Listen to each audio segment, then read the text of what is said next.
Morning and welcome to the second hour of Kenya's biggest conversation. Happy Monday. It's the 9th of December 2024.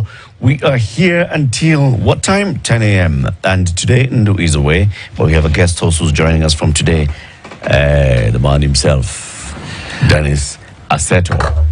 Good morning, Eric. Salimia watu wote watu wajue. This is the Dennis Aseto who does the news. Dennis, let me tell you as you going into this hour, there's something that we've had a conversation several times with our guys at the Standard Chartered Bank, and they said that they're going to get in touch with you today because you're on leave. We tell them to call you today, and this is about wealth, how to create your wealth, how to grow your wealth, how to manage your wealth. And the email that you need to think about is wealth.kenya@sc.com. Wealth.kenya@sc.com. Priority banking is what you need. And you get a specific person who's a relationship manager. They have been trained, they are certified, they understand not only just the Kenyan market, but they understand the global market. So they tell you in terms of if you want to start small, there is the Shilingi Fund, and the Shilingi Money Market Fund works very well. It has a lot of people who have gone into it right now. It's doing well. You can go into bonds, you can go into forex trading, and even not just look at the global markets, right? So not just the Kenyan market. Put in money, and they looking at the global market. This is a bank with a global network with over 100 years in operation. They know not a thing or two, but they know 20 things or 25 things about the global markets at any given moment. So when they put your money and they're investing your money, they actually are looking at where are you likely to get the best returns. Consider that there aren't very many businesses that can claim to have been in existence for over 100 years. That tells you that they do know what they're doing. True. Yes. Because if they didn't, they would have shut down a heck of a long time ago. Kitambo sana. Yes. Kitambo sana. Sana. We want to talk about a fit-for-purpose healthcare workforce that is trained in this country, trained for this country, but also trained for the world. And we are joined now by the CEO of the Kenya Medical Training Colleges, Dr. Kelly Oluoch. Good morning, Dr. Ari. Good morning. How are you doing? Fine. Welcome back to the hot seat of the Situation Room. Last time you were here was what, last year? Last year. This thing of you coming once a year, Bana. I should make it kama Christmas. Yes, try. Kuja kama Christmas. No.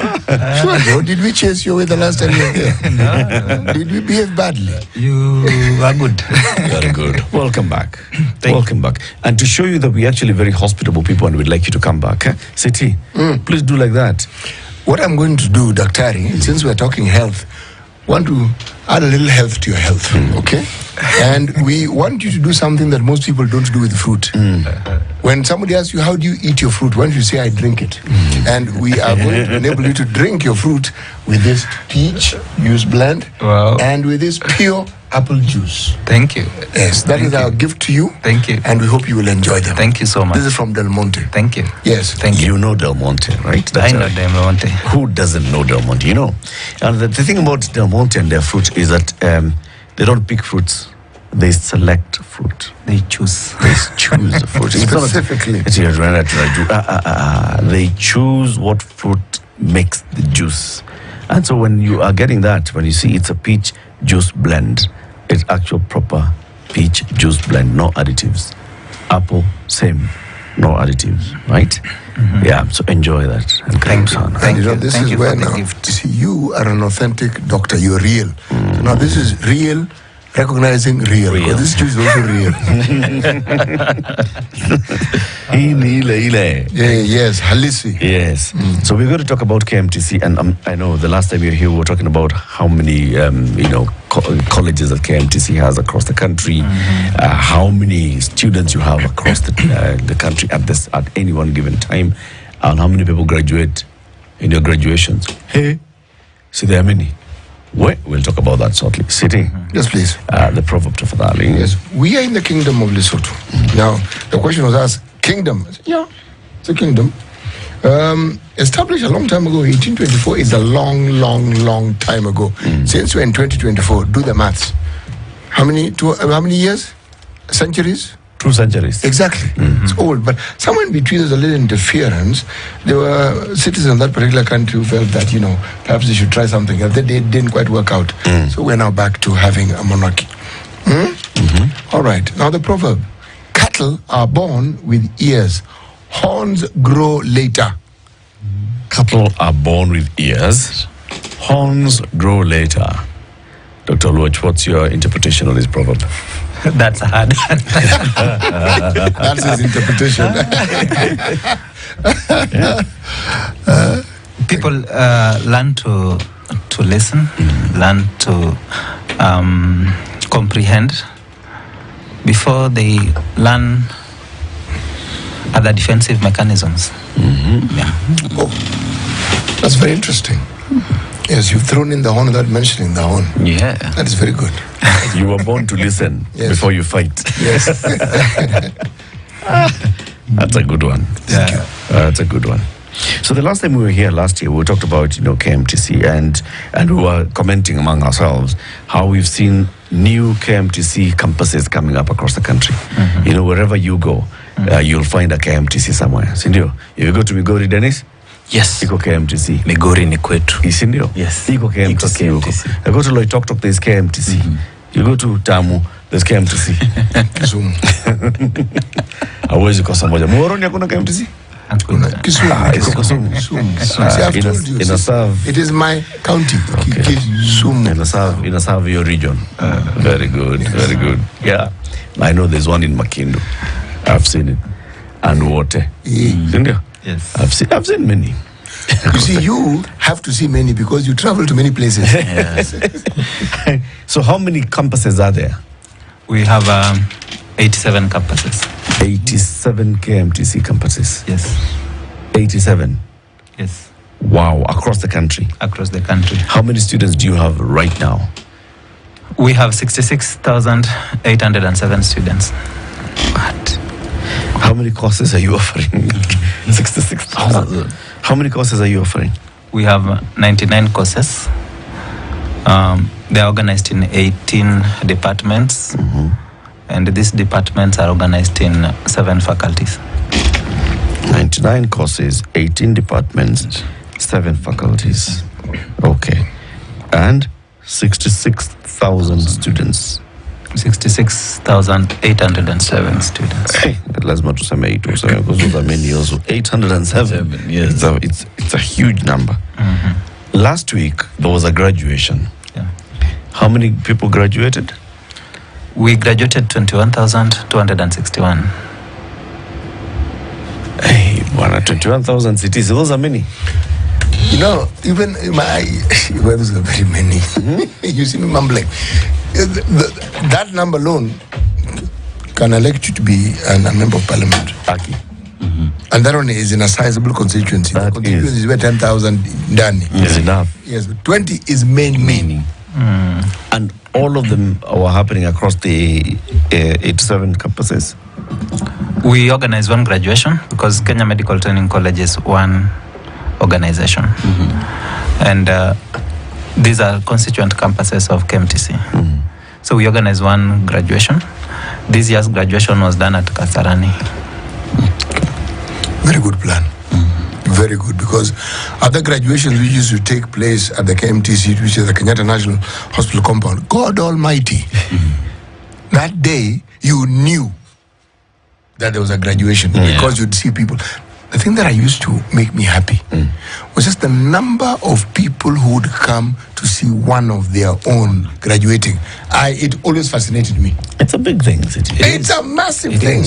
It's a big thing. It's a big thing seeing your child, Yes. your relative, your nephew, your niece graduating. Yes. I mean, it's a big moment for them. It's huge. And It's you want to always be a there. community affair. Yes, it is. Yeah.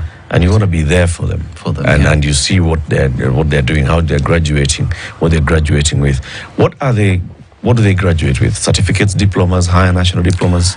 We graduated 509 higher national diplomas, 11,478 diplomas, 9,274 certificates.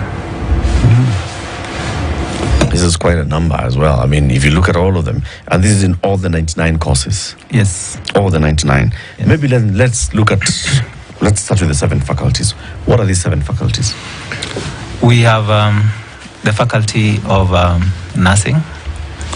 We have that is under curative services. We have faculty of nursing. We have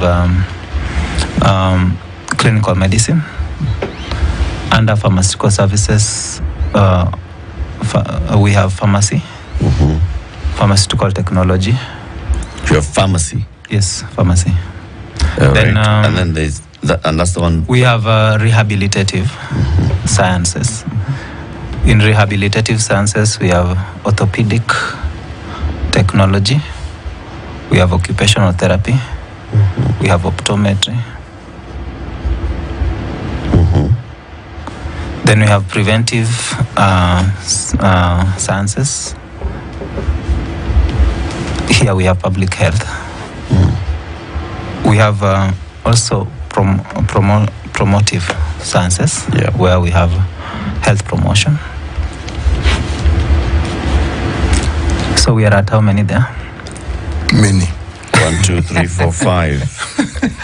Curative, we have the faculty. Promotive. Yeah, we have also the faculty of imaging sciences, where we have medical imaging sciences. Medical imaging. Where do you train the lab techs? Diagnostic. In diagnostic. Yes, services. So curative, pharma, rehab, preventive, promotive, imaging sciences. And diagnostic. And diagnostic. That's the 7th faculty.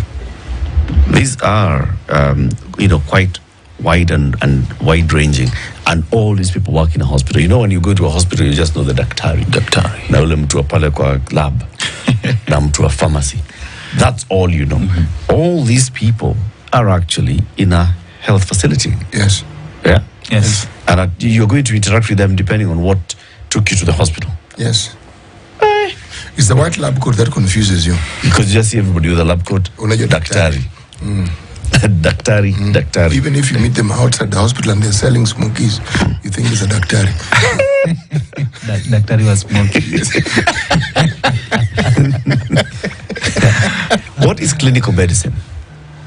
Clinical medicine is a diploma course in clinical sciences. It basically focuses on diagnosis, formulation of treatment options, and also treatment interventions that include minor surgeries. So, where does this person work? In what level of facility? They work at partly primary and higher levels of hospitals. Basically from level 3, you'll find clinical officers at dispensaries at level 3, level 4 hospitals, and at sometimes you also find them at higher levels of hospitals like level 5 and 6. And we also have specializations in clinical medicine, which are very key in terms of enabling higher number of populations access specialized care in resource-constrained environments. For example, we have ophthalmology, we have reproductive health in clinical medicine. These are specialized programs. And the reason why we have them is that consultants are highly concentrated in urban regions, leaving rural areas underrepresented in terms of specialized care. And clinical medicine specialties help in supporting these areas. We also even have anesthetist clinical officers who support in the theater during surgeries. Basically, they are very key where we do not have sufficient number of anesthesiologists. That is specialized doctor anesthetists. So we come in as Kenya Medical Training College to support healthcare at At positions where populations are a lot, at resource-constrained environments, and at situations where care actually needs to be given. The disparities in healthcare still exist in Kenya, and the kind of training that Kenya Medical Training College does is to focus on reducing that level of disparity by making available skilled human resources for health who are competent at levels where other specialized care are scarce. Let me ask this question. You say support. There is a narrative that has existed. I'm not certain whether it has been done away with and it no longer exists, that people who are not medical doctors actually support staff. Should it not be? If it is, then I will stand to be corrected that each and every of these disciplines you've mentioned are disciplined in and of themselves and just an important component of the healthcare process and not an appendage of the healthcare process attached to medical doctors. Each and every one of them is very key. I want to explain to you so that you're able to see how it is important. We're now looking at primary healthcare. In 2023, there was an act, that is Primary Healthcare Act, which was enacted. And basically it meant that healthcare is supposed to be delivered at the lowest level possible. And this includes households. In households, it is imperative that houses make certain choices like hygiene. In Kenya Medical Training College, we have public health that promotes safe environments, like ensuring that homesteads have latrines, clean water to wash hands before eating. We also have nutrition as a course, which is able to work at primary level to promote healthy choices in terms of food. We are supposed to also ensure that pregnant or expectant women access healthcare so that they have sufficient number of antenatal visits that then assures that when a child is born, the child is healthy. We have in Kenya Medical Training College community health assistance course. This is supposed to coordinate around 100 households through CHPs to make sure that the households are able to access care, are able to make choices about their health. Also, you find that in the community there are people living with chronic illnesses. They have never been diagnosed, they have never been identified. The community health assistants help to identify and refer cases that exist in the community. Now, that is just at primary healthcare level. Then we have stages when now we have structured hospital setups, level 3, level 2, going forward. We also have enrolled community nurses who work in very resource-constrained environments like arid and semi-arid areas. This program was formulated to enable maternal, newborn and child health be successful in arid and semi-arid counties in Kenya. And so they are very key in reducing maternal mortality at household levels and at lower levels of hospitals. Now, as you go higher, you will also now start finding specialties that are very key at hospital setup. Let's say, for example, before a doctor makes a proper diagnosis, they need to do tests. They need to send you, for example, if it is an infection, to the laboratory to identify which microbe is responsible for that infection, for example. So you will find at the lab a medical laboratory technician or technologist. These are products of Kenya Medical Training College. If it is an issue that requires imaging, you will go to get maybe a CT scan, an X-ray. You will interact with a graduate of Kenya Medical Training College, that is medical imaging sciences. If the case requires rehabilitation, let's say you got a stroke, you need a physiotherapist. You will get a physiotherapist trained at Kenya Medical Training College. Eric, to tell you the truth, Kenya Medical Training College graduates occupy more than 85% of human resources for health in Kenya, both in public facilities and private hospitals and other facilities. So these ancillary services is what makes medical practice possible. Doctors rely on these other professions to make accurate, proper diagnosis so that they're able to make proper choices in terms of treatment. And even when now treatment begins, you require medication. You need a pharmaceutical technologist. These are trained at Kenya Medical Training College. After that, you will need to eventually do other services. For example, there are children born with challenges that are congenital in nature. You need occupational therapists. Even when you get accidents and now you need now to start, for example, you get a stroke, over a period of time, you need to start regaining your functions. You need an occupational therapist for that. All these are trained at Kenya Medical Training College. 85% of the healthcare workforce in Kenya are graduates of KMTC. True. That's a good one. Let's take a break, and then I know Dennis has a couple of questions to ask, and so on and so forth. We are continuing this conversation with the CEO of the Kenya Medical Training Colleges, Dr. Kelly Oluoch.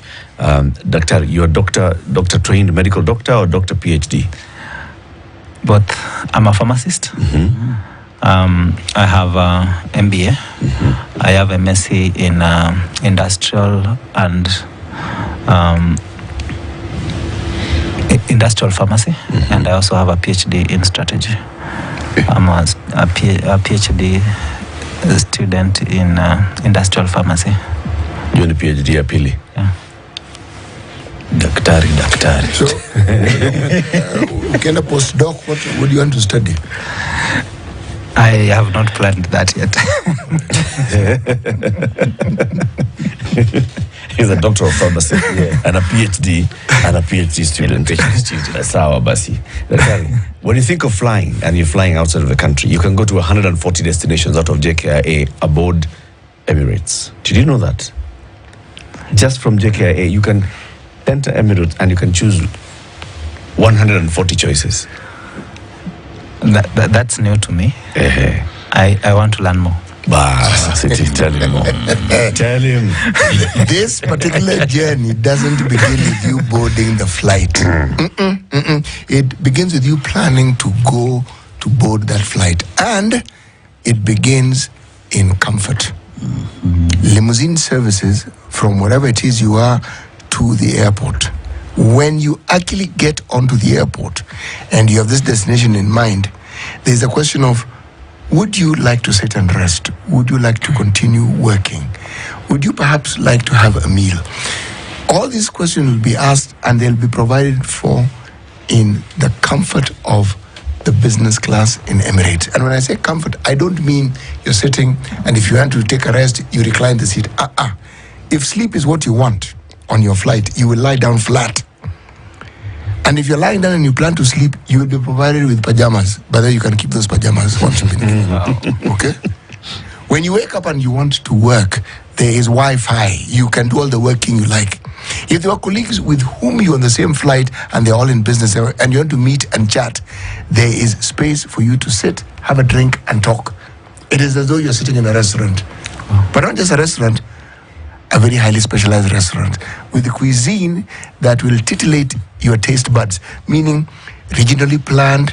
And if you're talking about alcohol, if you're someone who enjoys a tipple, top of the range, whatever it is that you're going to consume will be some of the best consumables you have ever consumed. How's that for English? Now, you will land at your destination completely rested, perhaps even more rested than when you actually boarded the flight. Now that's Emirates business class. Very good. Looking after you in ways that are exceptional. Very good. Time for that break at 27 minutes to 8. We continue this conversation shortly. Keep it here. Remember the email that you need so that you can get all this support that you require so that you can grow and protect your wealth, and also think about how you transfer your wealth also to future generations. Standard Chartered Bank, it's been in the country for many years. It's been in the world for very many years. It's the only global bank operating in Kenya. Standard Chartered Bank. That email is priority. No, wealth.kenya@sc.com. That's wealth.kenya@sc.com. Talk to them. They'll sort you out.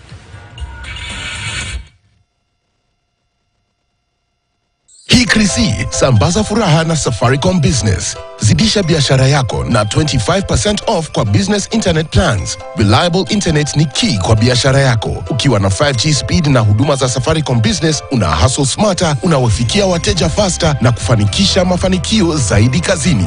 Dial *485# or visit www.business.safaricom.co.ke to subscribe. Safaricom Business, powering progress. Make sure your biashara shines this festive season. As the sun rises, so do we. As we trust it to rise and set without any worries interrupting your day. StarTime's home solar solution with solar panels, hybrid inverter, and lithium battery. Powering your prosperity and happier life.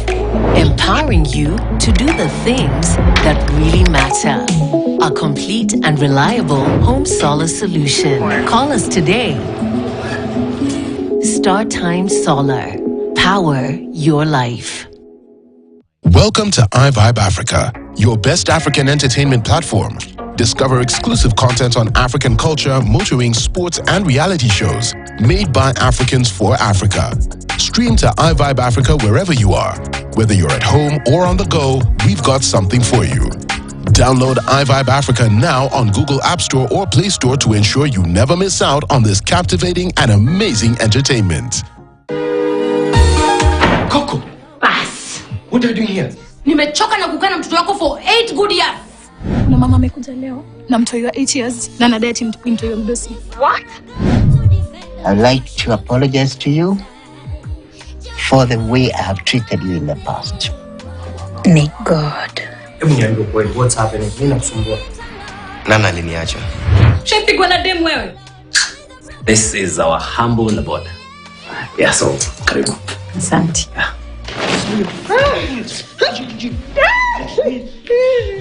What are you doing with my husband? Can't you see that I'm back? Franca, I am sorry, I'm not leaving. Monica brought a stranger to this house and they were even drinking expensive wine. Where is she?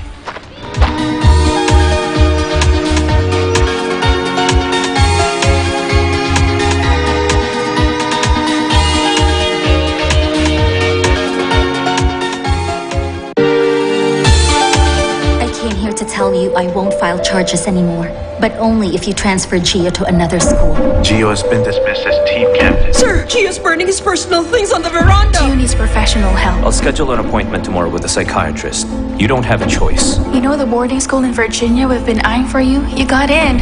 Why do I have to transfer schools? You're always making decisions for me as if I can't think for myself. Just do as I say, because that's what's best for you. You're transferring Gio to another school next year? Didn't I tell you we were still going to try to fix things with grace? I love Gio. I don't want him to get hurt, so stop hiding him. There's no other place he'd go to but here. Everything's okay now, son. Enzo's been arrested and I've deleted the video. You have nothing to worry about. Gio, give me that. Don't test my patience, Gio. Dad, give that back. Gio, wait, stop it. Cut it out. Your mom's already causing us enough problems. Dude, pull yourself together.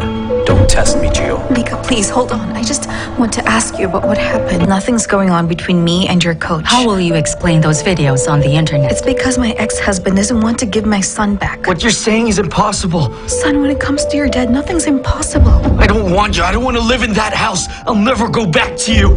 Hello, Jill. Are you sure you don't want me to accompany you? I'll be fine. Don't worry. I'll take you home. Let's go.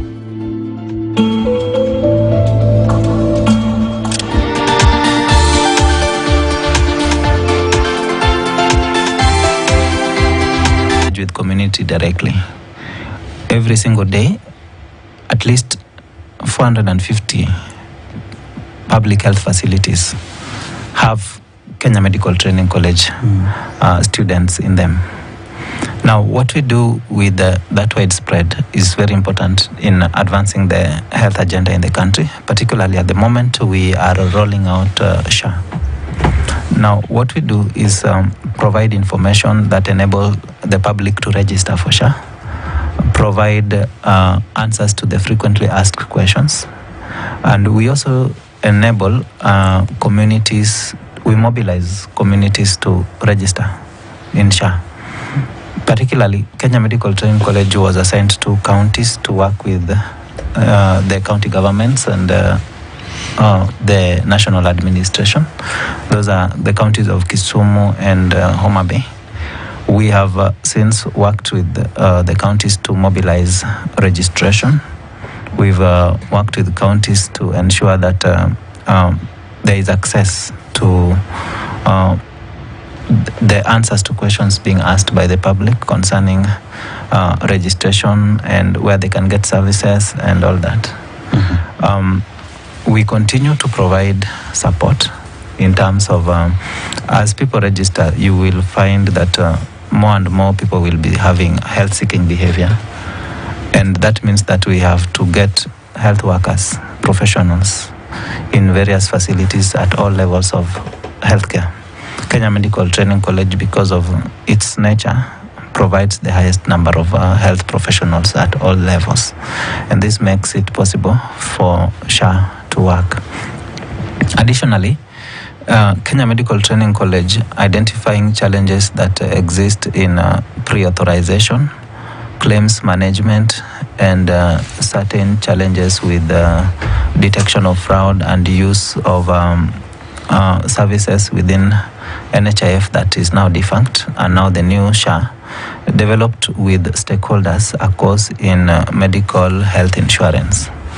This course is supposed to produce graduates that then support efficiency and effectiveness of the SHA mandate by ensuring that we now have well-trained people who can support in number 1, registration, number 2, pre-authorization, number 3, claims management, and being able to analyze claims to ensure if the fraud they are detected early, to make sure that we do not have public money being used in circumstances that are not clear, and also to make sure that we have access, 24-hour access to questions, answers to SHA, especially in terms of those who are receiving care, and to make sure that as much as possible we support the government's agenda in rollout of SHA.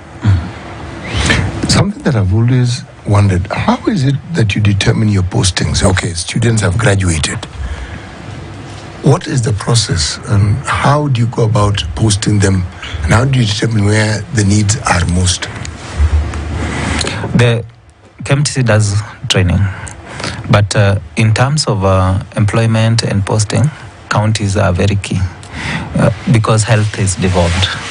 Healthcare delivery or services is at county level. So when we do our training, we target county demands, and so what happens is counties, we have frequent conversations with counties concerning the gaps in healthcare and what needs to be done in terms of ensuring that they have sufficient personnel to address those gaps. This week, we are going to engage with county governments in School of Government, the whole of this week from tomorrow. The reason to do that is to identify challenges that counties are facing in terms of human resources, the gaps in skills, so that when we do our training, we do training focused on challenges that counties are facing. Now, that determines distribution of human resources for health throughout the country. We have counties that have high levels of disparities. Those are counties in arid and semi-arid areas like Lamu, Kwale, Mandera, Marsabit, Turkana. And so in these counties, we have to specifically look at what kind of healthcare personnel do they need, and how do we train to target their demands, ensuring that at least residents of those counties are able to be admitted at Kenya Medical Training College, and they get opportunity to train and go back home to provide those services. Particularly, we have challenges in maternal, newborn, and child health in these counties because of access to skilled deliveries. So we have to make sure we have personnel trained at Kenya Medical Training College that we also engage counties to employ so that they're able to address those specific key challenges that those counties face. And Daktari, as we talk about local placements, we also understand that you have international placements of students, and there's collaboration in that sector. How does this then affect our local placements and our healthcare locally? We have a very high rise in demand for KMTC graduates out of the country. And what we do is, because we're able to produce sufficient numbers to support the local economy in terms of human resources for health, then we're also happy to ensure that we accelerate preparation and support for those who want to work out of the country. We do it in several ways. Traditionally, KMTC does not train languages, but now, because there's demand for graduates of KMTC in line with our vision of fit for purpose human resources for health in countries that are not English speaking, like French speaking countries, German speaking countries, Arabic countries, and now even our neighbors, that is the Ethiopia, requires specialized health workers that we are able to produce. So we have to adjust to the situations where we are right now. And what we do is we are able now to train, and we actually do train French, German, Arabic, Amharic, and these ones are supposed to help our graduates be able to work in these countries which are not traditionally English speaking. Secondly, there is a lot of demand for health workers in US, Canada, Australia, New Zealand. And for them to work in those countries, they need to do an exam which is called NCLEX, National Licensure Exam for nurses, registered nurses. This exam initially was being done in South Africa and India. Now, what happens is that we, together with the Department for Diaspora, worked to convince Pearson VU, an examination providing organization, to set base in Westlands. So graduates who want to sit this exam need to be prepared for it. So Kenya Medical Training College has a short course in preparation for NCLEX, and to make sure that as many of our graduates, by the time they're graduating, are ready for this examination, we have introduced it at third year level, so that they are able to access the training at a very subsidized cost when they are still continuing with their education. So when they finish and they register with Nursing Council, then all they need to do is register to do the exam at the NCLEX Pearson VU Center in Westlands, and they are ready to work in other countries. So why do we do this? We are cognizant of the fact that not every graduate in Kenya we produce will be employed in the local economy. We are also cognizant of the direction government is taking to provide jobs not only in the country, but be an enabler for job seekers outside the country. This is very important to an economy like ours, which is struggling, because now the biggest foreign earner is from remittance from those who are working out of the country. So Kenya Medical Training College, in the last 2 years alone, has been able to process over 6,000 certificates for those who are going to work out of the country. This year alone, there's a big spike. We have processed 3,053 papers for those who are working out of who want to work out of the country. Essentially, providing a platform for them to start their career.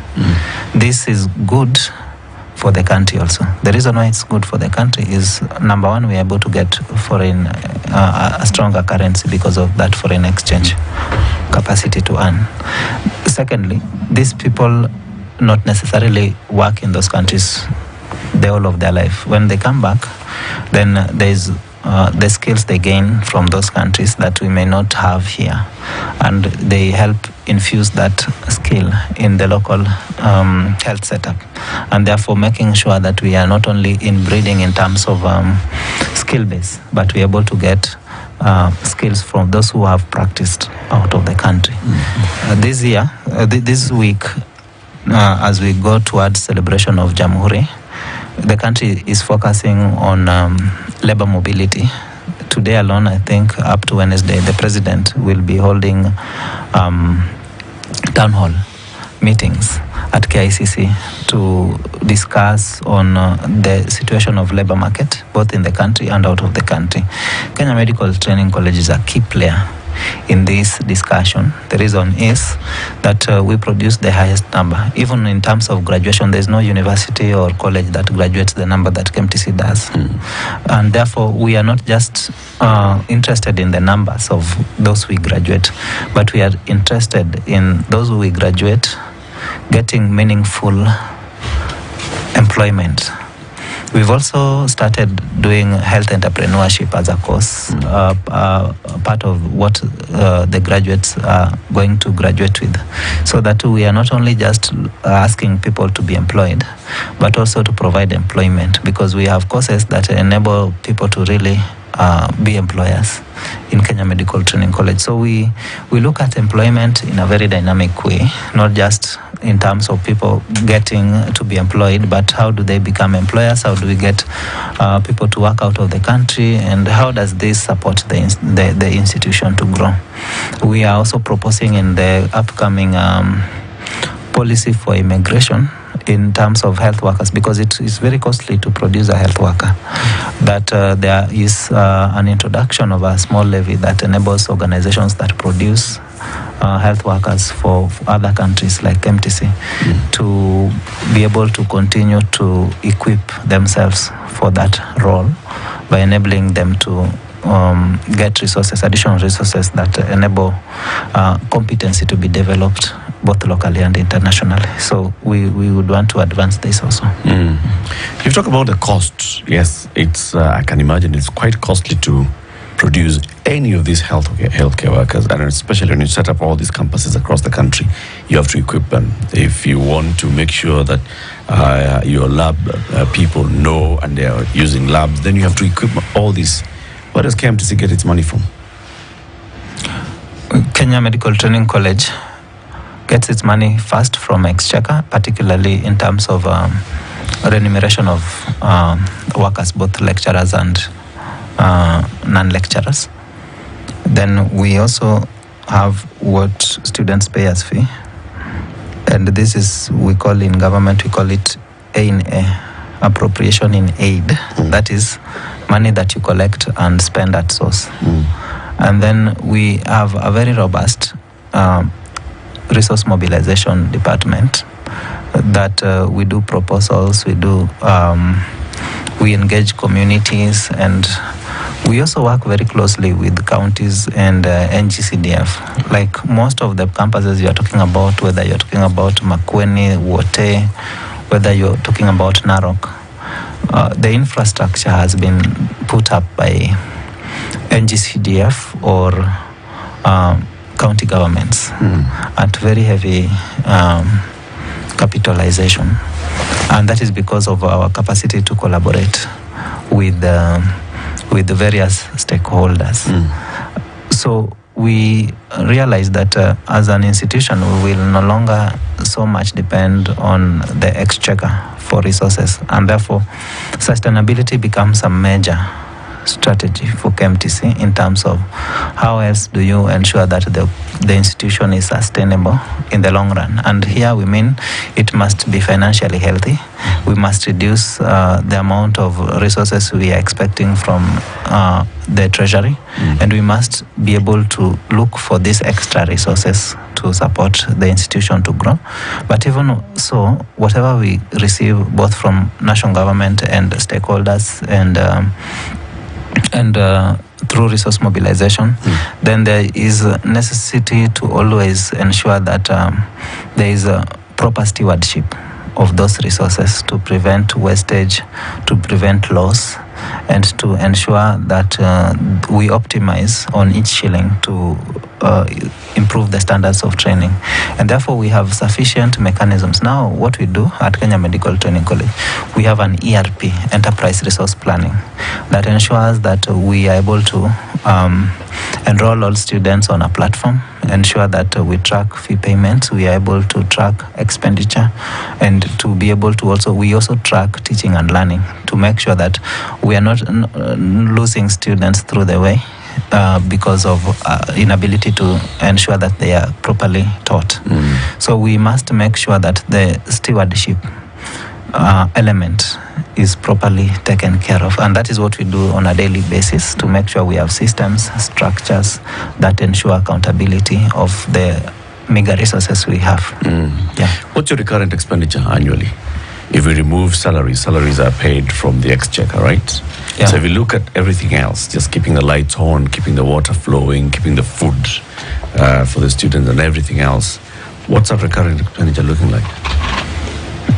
You know, recurrent expenditure means both salaries, what we call personnel emoluments, and operational costs. And the total amount that we use in a year is close to 6 billion in both payment of health workers, of lecturers, and also ensuring that we're able to make the lights on, taps running, insurance paid, and buses on the road to ensure students reach their destinations and all that. Yeah. And how much are you raising? Together with the development, what we call capital expenditure, the total budget for KMTC is close to 9.6 billion. So around 3.6 is development expenditure, right? Are you able to actually every year raise this money? We usually experience a lot of deficits because exchequer remittance has progressively reduced, and so what we would essentially be using to make sure development is done sometimes goes into recurrent, especially payment of health staff over and over again, and that reduces what we would spend ideally on ensuring that we have development taking place. We raise part of it comes from government, but definitely our capacity to perform is also dependent on the overall economy of the country, and it is also affected by certain arrangements in the economy like HELB. So when HELB is affected, we also have challenges in revenue generation, and that would also essentially affect students being able to complete in time. So currently we have 95% completion rate, but this is likely to be affected if we do not have the HELB issues resolved. Yeah. How is it that the remuneration that people who work, the employees at KMTC, and then those who graduate, what's the process of determining what it is that they should be paid once they enter the job market? The labor dynamics. Number one, you see, labor depends on basically where it's being provided.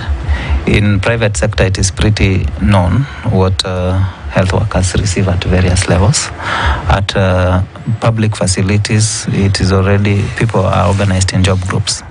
And there's entry job groups for graduates, entry job groups for diplomas and all that. But again, there's also the other actors that determine wages, like labor unions. If you have strong labor unions, then the labor market becomes a bit distorted because they will bargain for more than what is possible, and when they withdraw labor, then the repercussions, especially in health, is quite a bit. Actually, I need to pause there. The distortion you speak of may exist, but they bargain and they agree, don't they?